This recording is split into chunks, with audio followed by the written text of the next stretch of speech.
It will take you less than 10 minutes to cross over from Shimoni to Wasini Island. It is an island with not so many people. We walk through the villages. Our destination is Mukungu Beach. After a 5-kilometer walk, this is what greets your eye: a heap of plastic bottles vomited by the sea, stretching for almost a kilometer along the beach. We take a closer look at some of the plastics here. All the way from Turkey. The plastics comes from different parts of the world, much of it being plastic bottles.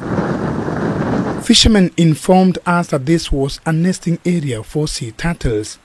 However, they were forced to look for an alternative place due to pollution.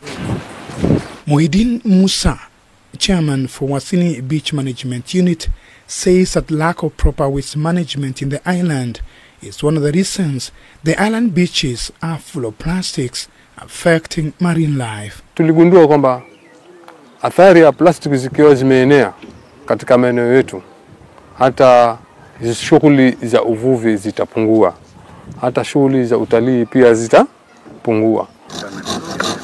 That time Wasini ilikuwa bahari ndio dump sites.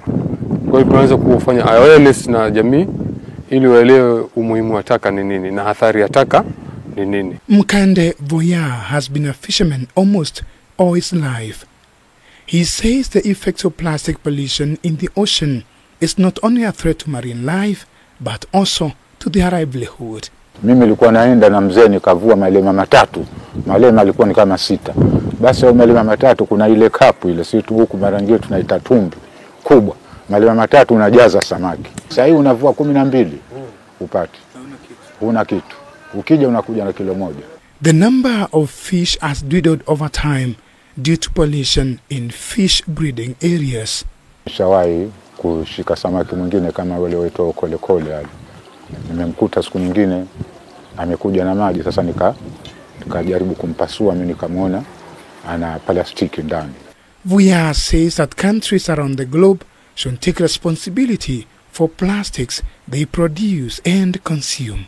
Mifuko meusi sahihi huku Kenya tumeipiga marufuku, lakini ukienda kule utakuta ile mifuko iko na imefungwa sijui imetoa nini, alafu imebwagwa mle, inakuja pale juu. Sasa samaki wakiona vile kwamba wao wanakula kasa ndio utakuta wamekufa. The current data that we are receiving from Kenya Marine and Fisheries Research is showing that as much plastics is from Kenya as it is from other countries that has been brought by the waves. So yes, it is a big menace. It is affecting our conservation work, the marine species and even terrestrial species that they cannot clean. Wasini Beach Management Unit has set aside this place where they gather plastics, sort them out and transport it to the mainland. Musa says their efforts to clean the beach have not been easy for lack of a better way of disposing the waste they gather. Last 2 weeks tumeondosha takataka hapa boti kama 4 hivi. Boti 4 ambazo tuliweka pale fisheries na bado ziko hapo kwa fisheries na zimerudi tena baharini.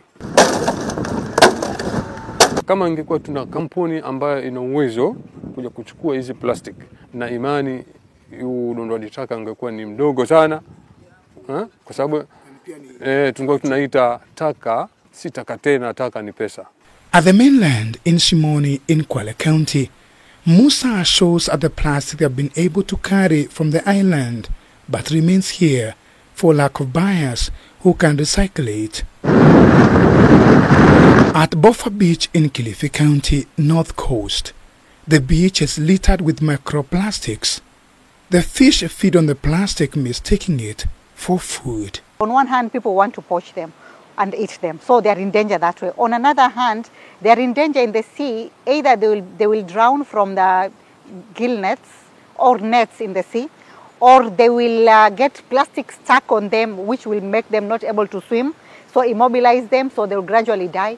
Or sometimes for the females who come to nest on the beaches, when there is plastics, they cannot move and they cannot nest. So we lose turtles because the turtle wants to come to nest, comes but is not able to because the beach is not clean. Corals nazo zikizidiwa na plastic, corals zinakufa.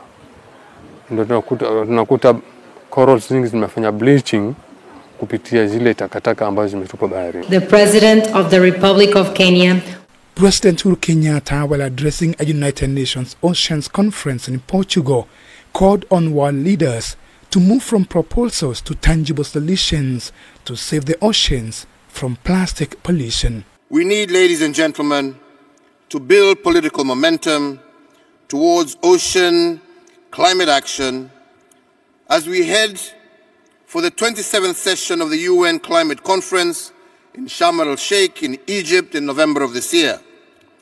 We can no longer continue to make commitments that we cannot honor.